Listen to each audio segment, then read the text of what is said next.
হ্যাঁ, আমি একটা কোথাও না কোথাও দেখলাম, দেখার পরে আমারও মনে হলো যে একবার ট্রাই করতে দোষ কি, ভদ্রলোক তো মৃত্যুর সাথে লড়াই করছে, তো ট্রাই করলে তো। হ্যাঁ, অবশ্যই সেটা আমার বাড়ির কাছাকাছি ছিল না, আমার বাড়ি থেকে অ্যাটলিস্ট 1500 কিলোমিটার দূর ছিল, তো সেই অবধি পৌঁছানো, সেখান থেকে নিয়ে আসা,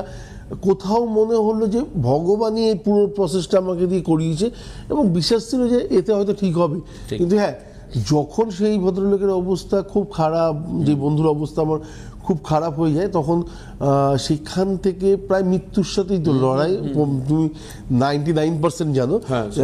সেখানে মৃত্যুর সাথে লড়াই, এবং সেখান থেকে কোথাও না কোথাও টার্ন, মানে অনেকটাই ইউটার্ন, মানে ইউটার্ন, এখন ইউটার্ন, এবং সে দিব্যি চলে ফিরে ঘুরে বেড়াচ্ছে, এবং আমার দৃঢ় বিশ্বাস যে কোথাও না কোথাও আছে কিছু শক্তি আছে। তার মানে এই যে ঈশ্বর এবং আধ্যাত্মিকতা, একে সম্পূর্ণ রিজেক্ট না করে আমি বর্তমান প্রজন্মকে বলবো, তোমরা তোমাদের মতন করে বিশ্বাস করো।